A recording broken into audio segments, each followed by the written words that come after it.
India दुनिया की 4th largest economy बन गई। मिनिस्टर से लेके बिजनेसमैन इस अचीवमेंट के बारे में बात कर रहे हैं। और क्यों ना हो, वंदे भारत ट्रेन हो, एक्सप्रेसवेज हो, डिजिटल पेमेंट्स हो या फिर बड़ी बड़ी ब्रांड्स, ये सब अब इंडियन ग्रोथ स्टोरी का हिस्सा है। पर इंडिया में जो लाइफ है उसके बारे में कहावत है कि घर के अंदर तो आप एक डेवलप वर्ल्ड की जिंदगी जी रहे हो, पर जैसे ही आप घर के बाहर निकलते हो आपको रियलाइज होता है कि यार भाई ये देश तो डेवलपिंग है। अभी रोड्स पर पानी जमा हुआ है, ट्रैफिक का कोई एंड नहीं है और हवा पोल्यूटेड है। और ये मत समझना कि इस चीज से बस गरीब लोग गुजरते हैं। अगर आपने अपनी मेहनत से एक लग्जरी कार खरीद भी ली इंडिया में, तो आपको दुगने टैक्सेस देने पड़ते हैं उस पर दूसरे देशों के कंपैरिजन से। पर आप कौन सी रोड्स पर अपनी गाड़ी चलाओगे? ऐसी रोड्स।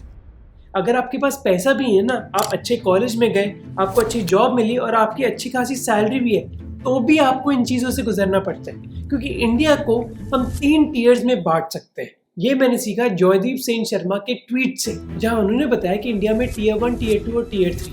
टियर 1 है जहां इंडिया एक शाइनिंग एग्जाम्पल है। ये वो इंडिया है जो डेवलप देशों की तरह है, इधर बस प्राइवेट सेक्टर का कंट्रीब्यूशन है। टियर 2 है जहाँ सरकार को प्राइवेट सेक्टर के साथ मिलकर काम करना पड़ता है। और टियर 3 वो चीजें हैं जहाँ बस सरकार इन्वॉल्व है।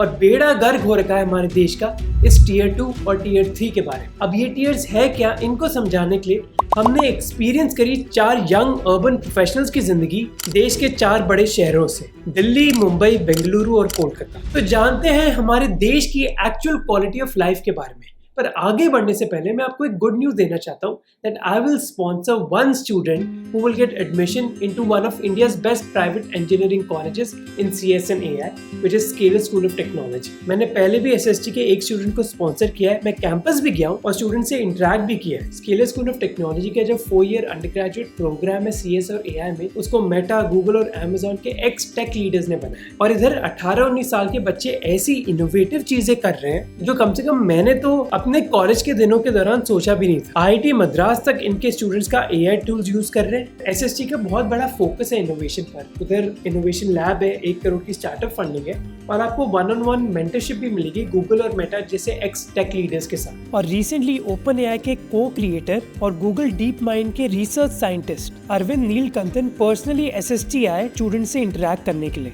SST में स्टूडेंट्स को सेकेंड ईयर तक की एप्पल और जोमेटो जैसी कंपनीज में इंटर्नशिप्स मिलती हैं, जहाँ स्टाइपेंड्स 2 लाख रुपए पर मंथ तक की भी हो सकती हैं। मैंने SST की लीडरशिप टीम के साथ कई बार बात करी और उनका फोकस यही है कि वो ऐसे स्टूडेंट्स को इन्वॉल्व करें और ऐसे स्टूडेंट्स ग्रेजुएट हैं उनके कॉलेज से जो अपनी स्टार्टअप्स बनाना चाहते हैं या जिनका कोर बिलीफ है that they can use technology to solve some of society's biggest problems. तो अगर आप एक्साइटेड हो CS और AI के बारे में, check out the link in the description जिससे you can register for an exam. और अगर आप इस एग्जाम को क्लियर करते हो then maybe you can be the lucky one which gets 100% scholarship from me for this. And who knows, आपको opportunity मिलेगी एक डिसरप्टिव स्टार्टअप बनाने की। सबसे पहले बात करते हैं देश के टियर 1 के बारे में, जो एक शाइनिंग एग्जाम्पल है देश की ग्रोइंग इकोनॉमी के बारे में। ये टियर 1 चलता है प्योरली प्राइवेट सेक्टर की वजह से, जहां कंफर्ट और कन्वीनियंस को वैल्यू मिलती है। जैसे ये है बेंगलुरु, देश का टेक कैपिटल। यहाँ आदित्य इंदिरा नगर में घूमते हैं और स्टारबक्स से अपनी टेक अवे कॉफी ऑर्डर करते हैं।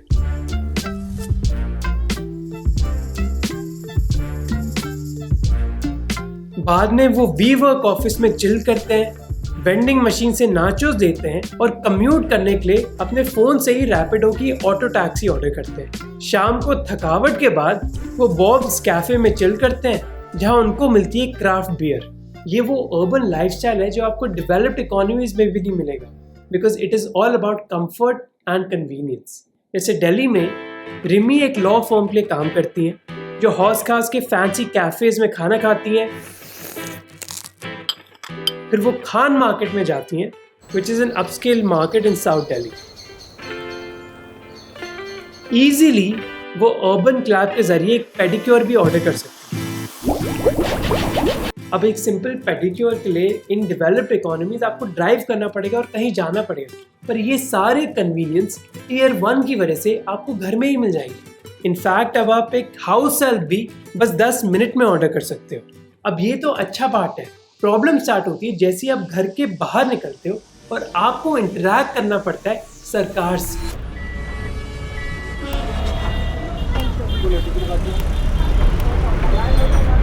क्योंकि टीयर 2 इंडिया में सरकार प्राइवेट सेक्टर के साथ काम करती है। ये हो गई आपकी रोड्स, फुटपाथ्स, घर के बाहर नाली, कचरा, पब्लिक ट्रांसपोर्ट और ट्रैफिक मैनेजमेंट। और इधर ही बेड़ा गर्क है। रिसेंटली कई वॉर्स हो रही है and I find it very interesting कि Indians react to some of the war torn countries. उनको वो विजुअल्स मिलते हैं वॉर टॉर्न कंट्रीज के and their first reaction is कि भाई इधर वॉर हो रही है पर इनके शहर अभी भी हमारे शहर से ज़्यादा साफ सुथरे। यही चीज़ गाजा में हुआ और अभी हाल ही में तेहरान के साथ हो रही है, जहाँ लोग सरप्राइज हो जाते हैं कि इन शहरों का हमारे शहरों से बेटर अर्बन इंफ्रास्ट्रक्चर है। इसलिए चाहे आदित्य 200 रुपये ज़रूर देता हो अपनी स्टारबक्स की कॉफ़ी के लिए, थैंक यू, पर उसको उसी सड़क से जाना है जिसको लाखों और बेंगलुरु के लोग यूज़ कर रहे हैं। ट्रैफिक है यार। बेंगलुरु में ट्रैफिक को as a way of life मान ही लिया है। In fact deputy chief minister DK Shivakumar ने तो ये तक कहा कि भगवान भी बेंगलुरु की सड़कों को फिक्स नहीं कर सकते। मुंबई की बात करें तो उधर फुटपाथ पर चलना मानो नामुमकिन सा ही है। या तो सड़क पर कूड़ा है या फिर उधर गाड़ियां पार्क कर दी गई हैं जिसकी वजह से उधर चला जा ही नहीं सकता। बांद्रा में आपको जरूर सबसे महंगे घर और रेस्टोरेंट्स मिल जाएंगे, पर गंदगी और इंफ्रास्ट्रक्चर आप देख ही लीजिए। और क्योंकि मुंबई की लोकल में घुसना एक ओलंपिक स्पोर्ट की तरह है, इससे लोगों को ये फिक्स करना पड़ता है कि वो कौन से टाइम पर घर जाए। DLF गुड़गांव में आपको करोड़ों रुपए के घर भी मिल जाएंगे और आप महंगे महंगे मॉल्स में शॉपिंग भी कर सकते हो, पर मॉल के बाहर थोड़ी सी बारिश हो जाए तो हालत क्या होती है आप देख ही लो।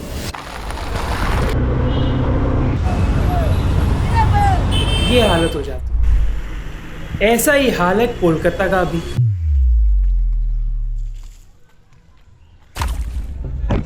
टीयर 2 में बेसिकली वो चीजें आती हैं जहां सरकार सर्विसेज दे रही है पर एक प्राइवेट कंपनी के साथ। जब एक प्राइवेट कंपनी सोली जिम्मेदारी ले लेती है तो एक्चुअली हमारे देश में इसके बहुत अच्छे एग्जांपल्स हैं। जैसे DLF की एक्सपेंसिव सोसाइटीज में जाओगे तो उन्होंने खुद फुटपाथ्स बना रखे, पार्क्स बना रखे, रोड्स बना रखी, और उधर आपको वैसी प्रॉब्लम्स नहीं मिलेंगी जो आपको सरकारी रोड पर मिल रही है। पर इमेजिन करो कि हर दिन आपको इस सड़क पर चलना पड़ेगा अपने पास के मेट्रो स्टेशन तक जाने के लिए। आप टैक्सेस देते हो और इंडिया की ग्रोथ स्टोरी के बारे में कितना सुनते हो, पर क्या फ़ायदा इस ग्रोथ स्टोरी का अगर आप चैन से अपनी शहर की सड़क पर चल भी नहीं सकते।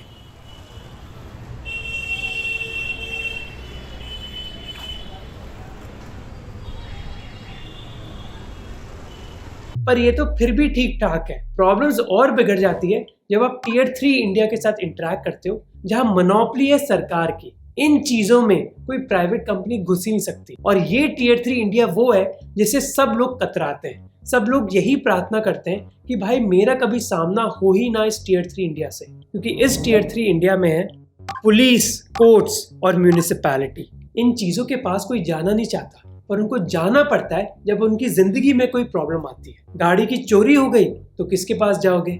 घर के बाहर नाली ओवरफ्लो कर रही है तो किसके पास जाओगे? रोड में गड्ढे खुद गए हैं तो किसके पास जाओगे? टीयर 3 इंडिया एक ऐसा ब्लैक होल है जहां अंदर आप बाय चांस घुस गए तो बाहर निकलने में सालों लग सकते हैं। और इसीलिए हमारे देश में कई बाहुबली नेता भी हैं, क्योंकि कोर्ट में 10 साल बिताने की बजाय यही अच्छा है ना कि एक लीगल डिस्प्यूट में एक बाहुबली नेता मीडिएट कर ले और रिजॉल्व कर ले। ये मैं आपको क्यों कह रहा हूँ, ये दिल्ली का एग्जाम्पल ही देख लो, जहाँ एक दिल्ली का प्रॉपर्टी केस 26 सालों तक चला। 26 सालों तक एक प्रॉपर्टी केस चला हमारे लीगल सिस्टम। अगर पुलिस की बात करें तो बस 25% इंडियंस पुलिस पर ट्रस्ट करते हैं। हाल इतना बेहाल है कि हमारे देशवासियों ने ये मान ही लिया है कि टीयर 3 कभी काम ही नहीं करेगा और इसके सीरियस कॉन्सिक्वेंसेस हैं। हम ये मानते हैं कि कोई भी सिस्टम में ना रूल्स इन्फोर्स ही नहीं होंगे, और जब ये हो जाता है तो लोग रूल्स को फॉलो ही नहीं करते। ट्रैफिक सिग्नल्स लॉ नहीं है बल्कि सजेशन है। लाइन में लगना कोई नॉर्म नहीं है बल्कि फॉर्मेलिटी है। इसीलिए कोई नहीं डरता कि अगर आप बोलोगे कि भाई मैं पुलिस को बुलाने वाला हूँ, बल्कि लोग डरते हैं हमारे देश में जब कोई बोलता है भाई तू जानते है मेरा बाप कौन है। अब मैं ये भी नहीं कहूँगा कि GDP ग्रोथ से देश का फायदा नहीं होता। हाई ग्रोथ की वजह से लोगों की जिंदगियां ट्रांसफॉर्म हो जाती है। आपकी इनकम बढ़ेगी, आप ज़्यादा स्पेंड कर सकते हो हेल्थ में, एंटरटेनमेंट में स्पेंड कर सकते हो और बेहतर खाना खा सकते हो। But what I am trying to say is कि बस नंबर से इंडिया की क्वालिटी ऑफ लाइफ रिफ्लेक्ट नहीं होगी, क्योंकि क्वालिटी ऑफ लाइफ के लिए आपको डिफरेंट चीज़ें देखनी पड़ती हैं. Now India is doing very well in tier 1, पर टीयर 2 और टीयर 3 का क्या, जो हमारी सरकार का रोल है. The sad thing is that I haven't come across even one politician, not even one politician, who is prioritizing urban civic infrastructure, जो हमारे शहरों को बेहतर बनाना चाहते हैं. दिल्ली की चीफ मिनिस्टर ने हाल ही में कहा कि बारिश हो गई तो उसमें उनकी क्या गलती. तो पानी आना नेचुरल है, पर नीचे कोई तवा तो नहीं लगा कि भाई ऊपर से जाएगा और नीचे इवेपोरेट हो जाएगा. डीके शिव कुमार ने कहा कि भगवान भी बेंगलुरु की सड़कें फिक्स नहीं कर सकते. Within 1 year, 2 year, 3 year ಈ ಬೆಂಗಳೂರಿನ ಮೇಲ್ಗಡೆ ಇರೋಂಥ ಭಗವಂತ ಕೆಳಗಡೆ ನಡೆದಾಡಿದ್ರು ಏನು ಮಾಡ್ಲಿಕ್ಕೆ ಸಾಧ್ಯ ಆಗಲ್ಲ. जो ये पॉलिटिशियंस रियलाइज नहीं करते वो है कि इन्हीं प्रॉब्लम्स की वजह से इंडिया के स्मार्टेस्ट और टैलेंटेड लोग इंडिया वापस नहीं आना चाहते. मेरे कई फ्रेंड्स हैं जो सिंगापुर या फिर यूएस जैसे देशों में टॉप जॉब्स में हैं और वो इंडिया की क्वालिटी ऑफ लाइफ के चलते वापस नहीं आना चाहते. इन लोगों को अट्रैक्ट करने की बजाय उल्टा कई और इंडियंस देश को छोड़कर जाना चाहते हैं. ये मैंने अपने आईटी वीडियो में बात भी करी थी, जहाँ मैंने बताया था कि कैसे top IT rankers mostly India के बाहर ही रहते हैं. और देखो ये एक सिग्नल है. आई डोंट थिंक कि Indian politicians are not smart. In fact I think कि वो हमारे देश के one of the most intelligent लोगों में से एक है. उन्होंने डिसाइड किया कि अर्बन सिविक इंफ्रास्ट्रक्चर एक प्रायोरिटी नहीं है, तो उन्होंने इस वजह से डिसाइड किया क्योंकि उनकी ये पॉलिटिकल प्रायोरिटी नहीं है. इससे उनको क्या ही फायदा मिलेगा. Which is quite sad that they are taking urban voters for granted. उनको वोट कहीं और से मिल रहे हैं, तो उनका रिएक्शन है कि भाई मैं सड़कें क्यों फिक्स करूं. क्योंकि जो सॉल्यूशंस है ना हमारी प्रॉब्लम्स के, वो बहुत ऑब्वियस है. आरबीआई ने एक डिटेल रिपोर्ट लिखी है कि इंडियन म्यूनिसिपैलिटीज़ में प्रॉब्लम क्या है. मैंने इस चीज़ के बारे में एक डिटेल वीडियो भी बनाया जो मैं स्ट्रांगली रेकमेंड करूंगा आप इस वीडियो के बाद देखो. उधर मैंने डिटेल में बात करी है कि हमारी प्रॉब्लम्स क्या और सॉल्यूशंस क्या है शहरों में. जैसे अगर क्विकली समराइज करूं, हमारी म्यूनिसिपैलिटीज़ के पास ना फाइनेंशियल पावर है और ना पॉलिटिकल पावर. फाइनेंशियल पावर की बात करें तो उनको भीख मांगनी पड़ती है स्टेट और सेंट्रल गवर्नमेंट से. ताला 12 बजते ताला. पॉलिटिकल पावर की बात करें तो म्यूनिसिपल हेड को चीफ मिनिस्टर की ओर देखना पड़ता है कुछ काम करने के लिए. आप मुझे खुद बताओ कि उत्तर प्रदेश के चीफ मिनिस्टर कैसे डिसाइड कर सकते हैं कि बनारस की कौन सी नाली साफ होगी. And third and most importantly कोई इंसेंटिव्स नहीं है. आप ये मुझे बताओ कि अगर आपका शहर गंदा है तो किसी की नौकरी जा रही है? नहीं जा रही ना. पर अगर किसी कंपनी का क्वार्टरली परफॉर्मेंस बहुत गंदा रहता है, क्या उस सीईओ की जॉब नहीं जा सकती? जा सकती है. तो बेसिकली इन कानूनों की वजह से हमारे शहर इतने गंदे हैं और इतना हाल बेहाल है. तो मैं ये वीडियो क्यों बना रहा हूँ? Because I do feel urban voters in India are taken for granted और awareness is the first step to change. I want us to put pressure on politicians, और पॉलिटिशियंस को भी पता चले कि भाई they can not do this, they can not take us for granted because a lot of the tax comes from people like us. और जो services हमें मिल रही हैं इसके रिटर्न में वो ऐसी सी है. And that needs to change. और जैसे मैंने आपको पहले बताया, I will sponsor 1 student for 100% scholarship for SST. If you are passionate about CS and AI, check out the link in the description and maybe you'll get a chance to build your own disruptive startup. और अगर आप एक student नहीं हो, then maybe you can share this opportunity with a friend or a family member who might be very interested in this.